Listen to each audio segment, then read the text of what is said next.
Dear March, please be kind to me. February has ended. It's a month filled with rejection. Why is that? Because job hunting isn't always smooth sailing. Rejection can be very disappointing at times, which might lead to self-doubt. But hey, life goes on. It's not the end of the world, right? I'll dust that off for now and let's see what happens next. Hey guys, I can't believe it's March already, and in today's video I'm gonna share with you my March journal setup, my ski trip in Cervinia, and how much does it cost. I'll break down the cost of it at the end of the video, but if you're curious, maybe you can just skip to that part. Let's go! For those who's new here, hi, my name is Michelle. I do journaling videos as I figure out what I want to do outside of my 9-to-5 software engineering job. I'm currently in my job hunting period because I got made redundant in January. I usually start my journal setup by writing down an idea of what I'm hoping to do for the month. In my case, looking for a job is still a priority.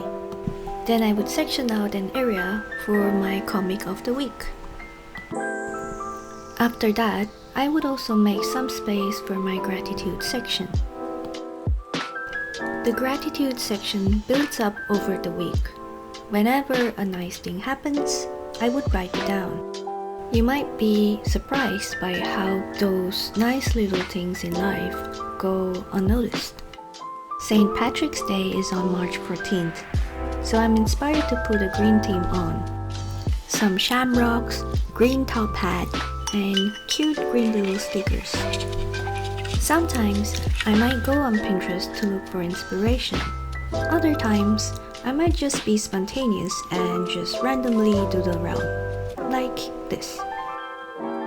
And after that, I would usually start building up more detail as I sketch around, especially the boxes and the spaces that I left for my comic of the week and the gratitude section. Flipping through my sticker collection, I found this quote that really resonated with my journey, and it's green. I really like having quotes in my journal for many reasons.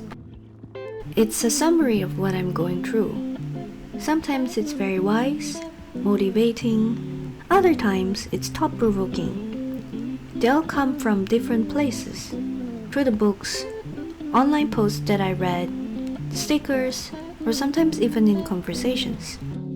So yeah, it's okay even if things did not go as planned. After having most of the boxes drawn out, I would then add some cute doodles and then paint them up. Since the theme is St. Patrick's Day, I added some shamrock and green top hat. I also painted one of the section green so that it's more festive, adding some more leafy vines and detail just to finish it up.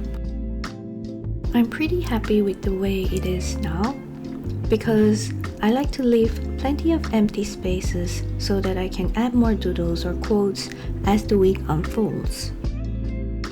So that's it. That's my first March journal setup. Now, let me share a little bit about my ski trip in Italy. We went from Dublin to Turin by flights, stayed somewhere near Aosta, and ski around Cervinia. Let me start with the transportation and how we go around. We went with the low-cost airline and shared the 20-kilo check bag for a couple, which was good enough for the two of us. Including our two friends, there are 4 of us in total, and we rented a car for convenience. Renting a car can be costly, but it makes getting around much easier and saves time compared to using a public transportation. Including parking fees, tolls, and fuel, the cost came to 717 euros. Maybe because we didn't book the accommodation early on, or perhaps it's due to ski season, the options were limited and quite expensive. Since we have a car, we are able to find something within the driving distance to the ski area. The place we stayed had a decent mountain view, so the drive along the road was pretty scenic. Our accommodation cost was 895 euros.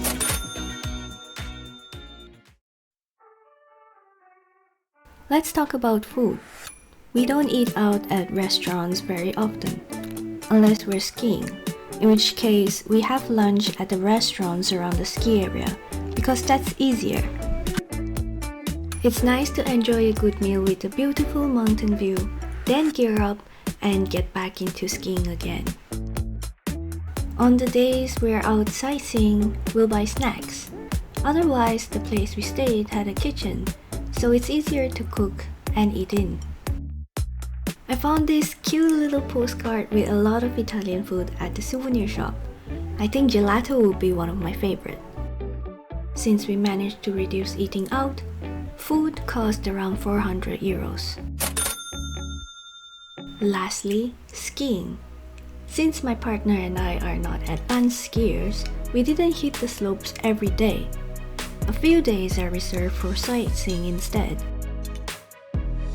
We already had our ski outfits, so it's just renting the ski equipment. We would buy a day pass or half-day pass depending on how we feel and what the weather is like. The cost for skiing was about 380 euros. As mentioned earlier, we reserved a few days for sightseeing. One of them was visiting Turin. This postcard shows the local attractions in Turin, and we actually visited the Egyptian Museum. Who would have thought?